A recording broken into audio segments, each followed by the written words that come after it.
অনেক বড় সাইজের একটা মাছের মাথা নিয়েছি। এটা দারুণ একটা রেসিপি করব, সেটাই আপনাদের মাঝে শেয়ার করব।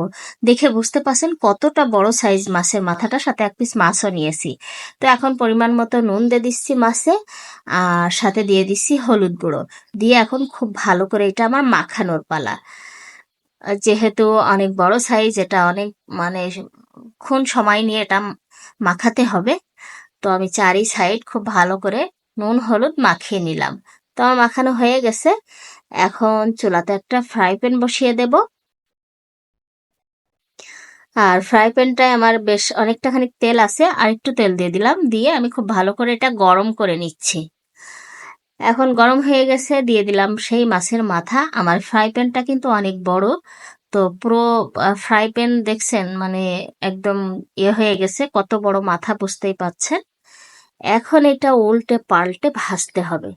আর এইটা ভাজা একটু কষ্টসাধ্যকর, কারণ এটা তো ছোট মাথা না যে এপাশ ওপাশ উল্টে দিলেই হয়ে যাবে।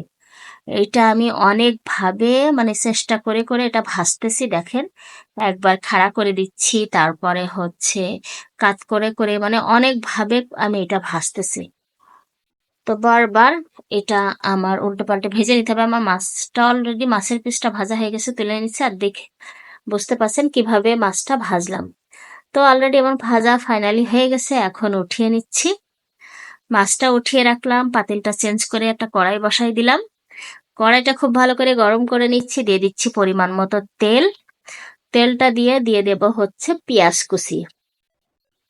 তো পেঁয়াজ কুচিটা দিয়ে দিলাম, দিয়ে হালকা করে একটু ভেজে নেব। তো তেলের মধ্যে নাড়াচাড়া করে আমি হালকা করে ভেজে নিচ্ছি। কালারটা চেঞ্জ হয়ে গেছে। এখন দিয়ে দিচ্ছি হচ্ছে আমি জিরা পেস্ট করছিলাম, তো ওতে কিছুটা জিরা ছিল, সেই পাত্রে পানিটা ধুয়ে আমি দিয়ে দিলাম ব্লেন্ডারের বাটিতে। আর দিয়ে দিয়েছি আদা রসুন বাটা, সাথে পরিমাণ মতো কাঁচামরিচ, নুন, হলুদ গুঁড়ো, আর সাথে ধনিয়া গুঁড়ো। তো সবকিছু দিয়ে এখন এটা খুব ভালো করে আমি কষিয়ে নিয়েছি। আর এর মধ্যে দিয়ে দিলাম কেটে রাখা বেগুন আর আলু, দিয়ে খুব ভালো করে মশলার সাথে মিশাতে হবে। তো আমি বারবার করে এটা মিশাচ্ছি, মানে কিছুক্ষণ আমি এটা মশলাতে একটু কষিয়ে নিলাম। দেখে বুঝতে পারছেন শুকনা শুকনা হয়ে গেছে। এখন দিয়ে দিচ্ছি আবার পানি, বেশ অনেকটা পানি দিয়ে দিচ্ছি। দিয়ে আমি ঢাকনা দিয়ে রান্না করব বেশ অনেকখানি। ফিরে আসছি কিছুক্ষণ পর। তো এই তো দেখে বুঝতে পারছেন কিছুক্ষণ আমি রান্না করে নিয়েছি। আর এটা যেহেতু বড় সাইজের মাথা, এটা আগেই দিতে হবে, তা না হলে দেখা যায় ভিতরটা খুব ভালোভাবে হবে না। তো এই ঝোলের মধ্যে এটা এখন আমি ডুবিয়ে বসিয়ে দেব, তাহলে দেখা যায় মাছের ভিতরটা খুব সুন্দরভাবে হয়ে যাবে। এই জন্য একটু আগে থেকে দিলাম, না হলে দেখা যায় তরকারিটা আর একটু জাল করে নিয়ে মাছটা দিলে ভালো হয়।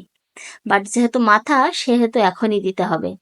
তো সবকিছু মিশিয়ে মাথাটা একটু বসিয়ে দিয়ে ঢাকনা দিয়ে আবারও আমি কিছুক্ষণ রান্না করে নেব। তো বেশ অনেকক্ষণ রান্না করে নিয়েছি। এখন এই মাথাটা আমি আবার উল্টে দেব। এক সাইডটা খুব ভালোভাবে হয়ে গেছে, যেহেতু আগে ভাজা আছে, তার উপরে ঝোলে বসানো ছিল। এক সাইড খুব সুন্দর করে হয়ে গেছে। এখন উল্টে দিয়ে আর এক সাইড আমি খুব ভালো করে এটা হইয়ে নেব। তো এটা দেখেন সুন্দর করে বসিয়ে দিলাম, দিয়ে আবারও ঢাকনা দিয়ে কিছুক্ষণ রান্না করে নেব। ব্যাস, রেডি হয়ে গেছে দেখেন আমার দারুণ একটা তরকারি। কেমন লেগেছে সবাই কমেন্ট করে জানাবেন। ভালো থাকবেন, আমার পাশে থাকবেন, দোয়া করবেন। আল্লাহ।